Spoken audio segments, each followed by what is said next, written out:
একটা কমন কথা আমরা সবসময় শুনি, ঘরে কিন্তু খাসির মাংস রান্না করলে সেই রাস্তার হোটেলের মতন কিন্তু টেস্ট আসে না। সেই জন্যে আজকে আমি তোমাদের সাথে শেয়ার করব কলকাতাতে কিভাবে পাইস হোটেলে এই মাটন কারি বানানো হয়। প্রথমেই এখানে নিয়ে নিয়েছি আমি মাটন। তোমরা চেষ্টা করবে মাটনের কোয়ালিটিটা যেন একটু বেশি ভালো হয় আর প্রত্যেকটা পিস যেন এরকম চর্বিযুক্ত হয়, তাহলে কিন্তু মাটনটা খেতে খুবই ভালো হবে। এবার চলো মাটনটাকে আগে ম্যারিনেট করে নিই। তার জন্য এখানে প্রথমেই আমি দিয়ে দিয়েছিলাম নুন, তারপরে দিয়ে দেবো হলুদ গুঁড়ো, গোলমরিচ গুঁড়ো আর সামান্য একটু লঙ্কা গুঁড়ো। এবার কিন্তু মাটনটাকে মশলার সাথে খুবই ভালো করে মাখিয়ে নেবো। সাধারণত এই পাইস হোটেলে যখন রান্না হয় তোমরা যদি সেই টাইমে যাও দেখবে ওরা কিন্তু মাটনটাকে খুব ভালো করে অনেকটা হাতে সময় নিয়ে মাখায় আর অনেকক্ষণ কিন্তু রেখে দেয়।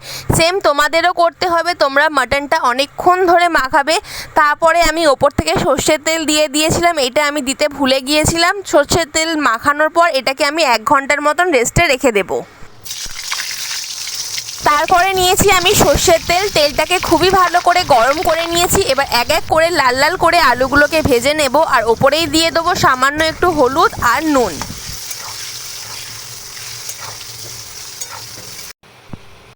সেই তেলের মধ্যেই আমি ফোড়ন করে নেব। প্রথমেই দিয়ে দিয়েছি একটা গোটা তেজপাতা আর 4-5টা লবঙ্গ। এবার আমি এখানে দিয়ে দেবো 2 বাটি ভর্তি পেঁয়াজ। পেঁয়াজটা একটু পরিমাণে বেশি লাগবে। আমি এখানে 600 গ্রামের মতন মাটন নিয়েছি, তার জন্য এখানে আমি 2 বাটি ভর্তি পেঁয়াজ দিয়েছি। পেঁয়াজটা ব্রাউন কালারের হয়ে এলে দিয়ে দেবো পরিমাণে একটু বেশি রসুন বাটা। রসুনটাকে আগে একটুখানি ভেজে নিয়ে তারপরে আবারও দিয়ে দেবো ওপর থেকে আদা বাটা। সব কিছু আমি ভালো করে ভেজে নিয়েছি। এবার আমি প্রথমেই দিয়ে দেবো আগে থেকে ম্যারিনেট করে রাখা মাটনগুলো। এবার কিন্তু মাটনগুলো পেঁয়াজের সাথে আমি 10 থেকে 15 মিনিট ভালো করে ভেজে নেব।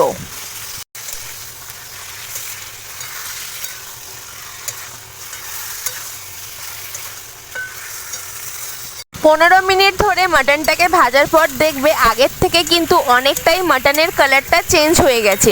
এবার কিন্তু আমি এক এক করে এর মধ্যে সব গুঁড়ো মশলাগুলো অ্যাড করে দেবো। প্রথমেই কিন্তু আমি দিয়ে দেবো হলুদ গুঁড়ো, লঙ্কা গুঁড়ো, কাশ্মীরি রেড চিলি পাউডার আর জিরে গুঁড়ো।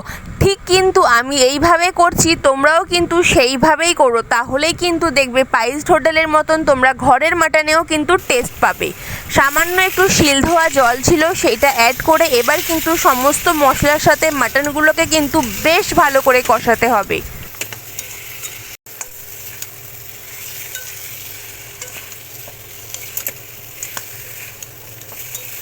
এটাই আসল রহস্য পাইস হোটেলে মাটন কারি টেস্টি করার। মাটন ফ্যাট, ওরা কিন্তু মাটন ফ্যাট দেবেই মাটন কারিতে। তোমরা যদি কোনোদিনও মাটন কারি খেয়ে থাকো পাইস হোটেল দিয়ে, দেখবে ওদের তরকারিতে কিন্তু এই ফ্যাট থাকবেই। এখানে আমি 600 গ্রাম মাটনের জন্য 300 গ্রাম মাটন ফ্যাট নিয়েছি, তার মধ্যে অর্ধেকটা ফ্যাট এখন অ্যাড করে মাংসের সাথে ভালো করে কষাচ্ছি জল দিয়ে, আর বাকিটা ফ্যাট আমি পরে অ্যাড করব। আমরা কিন্তু ঘরে এই মাটন কারি বানানোর জন্যে কেউ কিন্তু মাটন ফ্যাটটা অ্যাড করি না, সেই জন্যেই কিন্তু দোকানের মতন টেস্টও আসে না। আজ আমি তোমার সাথে আসল রহস্য শেয়ার করে দিলাম, তোমরা এইভাবেই করো, দেখবে কিন্তু মাটন কারি খুবই টেস্টি হবে। তারপরেই আমি ওপর থেকে দিয়ে দিয়েছিলাম বড় একটা পাকা টমেটো। এবার কিন্তু সমস্ত মশলাগুলোকে আবারও খুব ভালো করে আমি কষিয়ে নেবো। তাহলে দেখো চর্বিযুক্ত মাটন কারি কিন্তু আমার ভালো করে কষানো হয়ে গেছে, তেল ছেড়ে দিয়েছে। এবার কিন্তু আমি অ্যাড করে দেবো আগে থেকে ভেজে রাখা আলুগুলো। আলু দেওয়ার পর আবারও আমি 10 মিনিট ভালো করে কষিয়ে নেবো, কারণ কি যত তোমরা কষাবে এই তরকারি কিন্তু অতটাই টেস্টি হবে। মাটন কারির এই কালারটা দেখো কত সুন্দর এসছে আর কত সুন্দরভাবে কষানো হয়েছে। কার কার দেখে লোভ লাগছে আমাকে অবশ্যই জানিও, কারণ কি আমার আবার নিজের এখন লোভ লাগছে। মাটনটাকে ভালো করে কষিয়ে নেওয়ার পর এবার আমি মাটনগুলোকে কুকারে দিয়ে দিচ্ছি। আর আমি কিন্তু এখানে গরম জলের ব্যবহার করব, তোমরা কিন্তু কোনো ঠান্ডা জল ব্যবহার করবে না, তোমরাও গরম জল দেবে। আর যেই কড়াতে আমি মাটনটা বানিয়েছিলাম সেই কড়াটা ধুয়েও আমি এখানে দিয়ে দিলাম। আর বাকি যে মাটন ফ্যাট ছিল এবার আমি কুকারের ওপরেই সেই মাটন ফ্যাটগুলো অ্যাড করে দেবো। মিডিয়াম ফ্লেমে কিন্তু এখানে আমি 4টে সিটি দিয়েছি, তার মধ্যে কিন্তু মাটনটা ভালো করে সিদ্ধ হয়ে যাবে।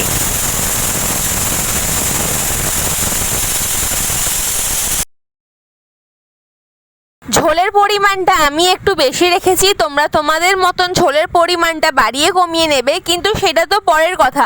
দেখতে কেমন হয়েছে সেটা কিন্তু আমাকে অবশ্যই জানিও, কেমন লাল লাল আর ঝাল ঝাল হয়েছে। এটা তো খুবই এখন একটা কমন কথা, প্রত্যেকটা ফুড ব্লগে এটা শোনাই যায়, মাটন একদম লাল লাল আর ঝাল ঝাল। আমারও মাটনটা কিন্তু লাল লাল ঝাল ঝাল হয়েছিল, তার সাথে কিন্তু একদম নরম তুলতুলে তো হয়েছিল, কারণ আমি খুব ভালো করে এটাকে সিদ্ধ করেছি।